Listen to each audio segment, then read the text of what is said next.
lawyer. Bloody witches. Be careful, you guys, with that nighttime lifestyle that you are living. 10 minutes after 8 o'clock, you'll see at the bottom of your screen at the moment some breaking news we're following here on ENCA. This morning, just the latest I see from a statement having come through to the teams from SAPS a few moments ago. Police are on a lookout. They're on the lookout for suspects after 5 people were shot and killed. I think that's some of the information there. 5 people shot and killed inside a tavern. This is in the area of Olievenhoutbosch. From what I can see here, approximately 10 suspects were involved. It looks like 5 of them were actually shot and killed inside this tavern. So right now, police out in the Shoba informal settlement area. This is in Olievenhoutbosch.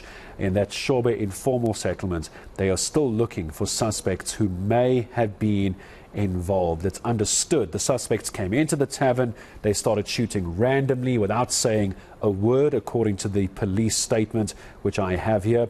The motive for the shooting also unknown at this stage.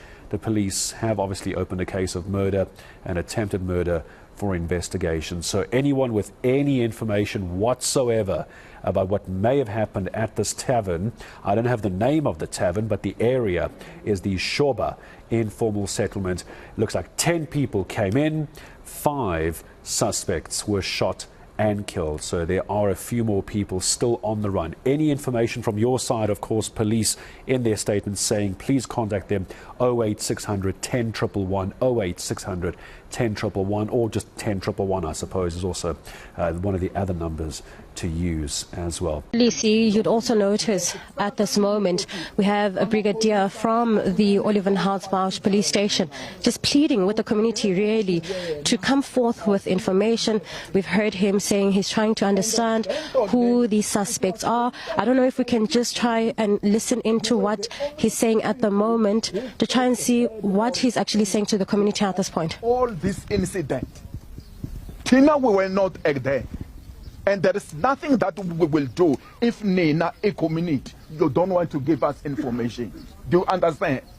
Please, if you have got any information, phone me. Can I also give my number? Yeah, you can also. There you have it. He's just pleading with the community, also just giving out his contact details for anyone who would like to report this crime or come forth with information to assist them. I don't know if Mavela Masondo is ready to just give us some information at this point as the spokesperson of the South African Police Service. Colonel, thank you so much for your time. Quite a tragic incident to happen here today. Any information for us, what the motive was? We just hear the brigadier here pleading with the community to come forth with information. Yes, so far we are pleading with the community to come forward with information because the suspects are still at large. So we've started with our investigation. So the case will be investigated by the Provincial Office Serious and Violent Crime. So far we can confirm that it's 5 people who died. It's 2 females and 3 males. Initially we were told that it's 3 people were injured, but now the number has increased to 9. So we've got 9 people that are in hospital. As I'm saying that, no, we've started with our investigation, but the motive is unknown. Vault unlocked.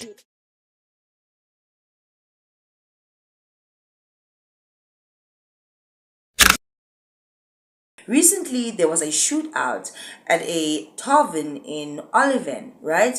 And it's the same MO that we saw a year ago and a year previous to that, right? Where people are chilling and drinking at the little drinking spots, and then people come in and they shoot up the place. In this situation, 5 people actually perished, right? I speak about the nighttime lifestyle and how dangerous it really is.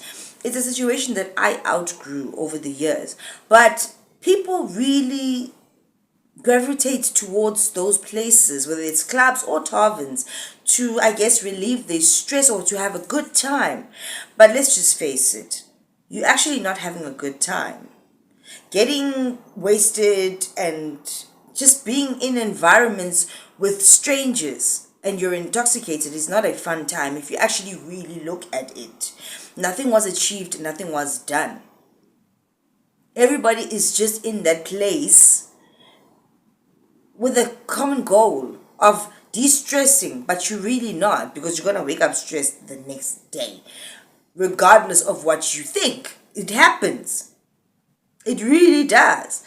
Whether or not you drank yourself to a stupor blackout drunk, or you just drank and you're casually, it's never a good feeling the next morning. And now it's getting worse with these tavern and club shootings. And I saw an interview a while back of a guy explaining that his father owned a tavern. And when he was alive, the tavern was booming, the family was making money, blah, blah, blah. When the father passed away, the tavern then tanked. And it was so hard for him to come back up and make the place popping as what it was when his father was alive, right? And then he remembered that his father had said to him, if I die, contact this particular person. This person will help you. This guy contacted the person and it was a Sangoma. And the Sangoma said, yeah, I was waiting for you, boy. And I know exactly what to do. This guy then had to undergo some rituals. In the process of him contacting that guy, he had brought it up to his mother. And his mother was like, yeah, you should call that person. Because the mother was in on it the whole time. The mother knew what the father was doing for him to be so successful in that Tarven business. So the guy goes to the Sangoma person and he has to do all these rituals. At first he had a funny feeling about it, but eventually once he started to see that things are actually starting to pick up at the Tavern, more customers, more money type of situation, more to the point where he could actually open other taverns around. His father, Begatwele, he was twalarizing. And then when he went to the Sangoma, he went to go twalarize. And the mother knew about this all along. She was just waiting and hoping that the son would figure it out. That this is how our family actually makes money. But the crazy thing is, when the father was alive and that tavern was thriving and surviving, a lot of people had perished in his tavern. When the father passed away and everything was shutting down, none of those death activities happened. After he went to go twalarize and things started to pop off and he was able to open even other taverns, more people started to die in his taverns. It got to a point where he got really annoyed by this because this wasn't his thing. He was just abiding by his family tradition, basically. He then went back to his mother and said, I can't do this anymore. Like, people are dying because I'm feeding this snake for our business to thrive and survive. And the mom is like, that's how we've been thriving and surviving. So what do you mean? And then on that video, he was confessing and what have you. That's why they confess, because they want to have a clean slate and start over.